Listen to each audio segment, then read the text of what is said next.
What if I told you the richest man in the world doesn't sell oil, tech, or real estate, but handbags, champagne, and designer shoes?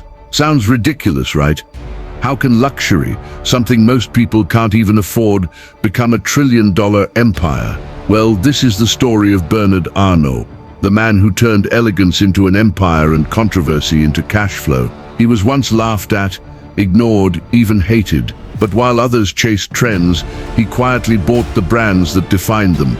Dior, Louis Vuitton, Givenchy, Moët. He didn't just join the luxury world, he bought it. And here's the twist. He didn't win by being the loudest in the room, but by playing the long game better than anyone else. So let me ask you this. How does a man with zero fashion background become the king of couture? Grab a seat, because this isn't just about fashion, it's about power, patience, and a billionaire mindset that turned luxury into domination. And trust me, you'll want to stay with me until the very end of this video, because the lesson you'll learn from Bernard Arnault could change the way you see wealth, business, and even your own future. Hey, if you're into real, down-to-earth money talks and mindset shifts that actually teach you something, go ahead and hit the like button, subscribe to the channel, and turn on the notification bell. Point 1. The beginning of Bernard Arnault. Bernard Arnault wasn't born into fashion. He was born into engineering. His father owned a modest construction business, and like any traditional French boy with big shoes to fill, young Bernard studied hard, earned his degree from the prestigious École Polytechnique, and followed in his father's industrial footsteps. But beneath that engineer's mind was a strategist's heart. In 1981, Arnault moved to the US, just as France was shifting politically left. He spent time studying American capitalism, watching how brands weren't just selling products, but identity, dreams, status. Something clicked. He wasn't thinking concrete anymore.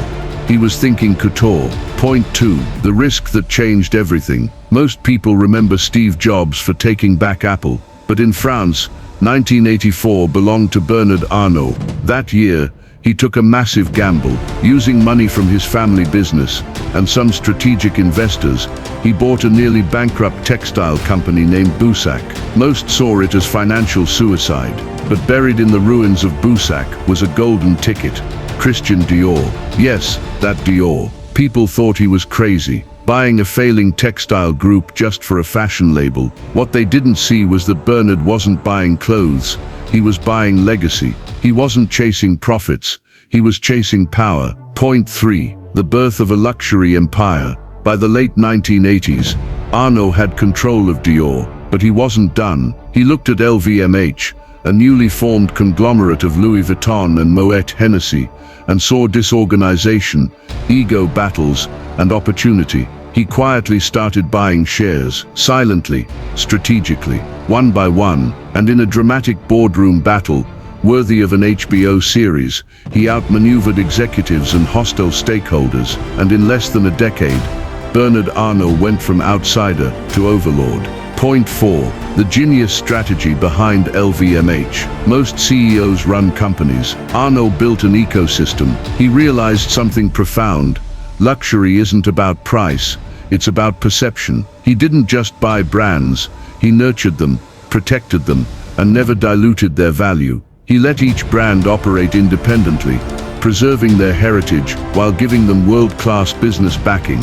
It was Dior's elegance, Louis Vuitton's heritage, Dom Perignon sparkle, Fendi's attitude, Sephora's edge, over 75 brands under one empire. But he wasn't loud about it. While other billionaires tweeted, Arnault tailored. He rarely gave interviews, he never courted fame, but he mastered positioning. LVMH wasn't just a luxury brand, it became the luxury standard. Point 5. Controversies, competition, and control. Of course, power attracts conflict. He clashed with French critics, battled rival billionaires, was once called the Terminator of fashion for how ruthlessly he acquired companies. In 2017, he made headlines by merging Christian Dior into LVMH in a $13 billion move. And when the pandemic struck, instead of panic, Arnault made quiet strategic investments, expanding even more. Even the failed attempt to buy Tiffany & Company during COVID turned into a win.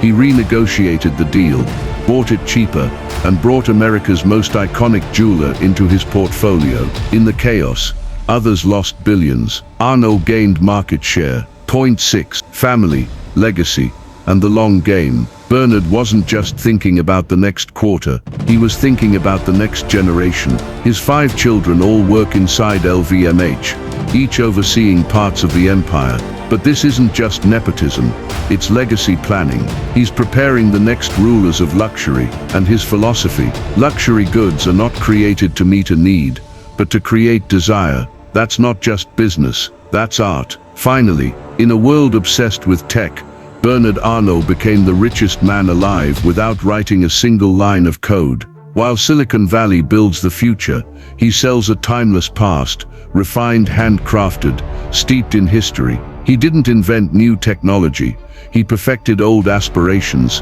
That's what makes him different. Where others disrupt, he preserves. Where others shout, he whispers. Where others sell fast, he sells forever. Now, what is your take? So what does Bernard Arnault teach us? That power isn't always loud. That elegance can outlast innovation. That if you understand desire, you don't need to chase trends, you create them. In a world racing forward, Bernard Arnault built an empire by standing still on a golden pedestal of timeless luxury. And now I want to hear from you. Do you think luxury will always beat tech in the long game? Drop your answer in the comments. I'll be reading. If this video brought you value or stirred something in you, give it a like, subscribe and share it with someone who needs to hear this. Videos like this take weeks of research, writing and care to create. Don't just watch and go away. Drop your thoughts in the comments section. I'd love to hear what stuck with you the most.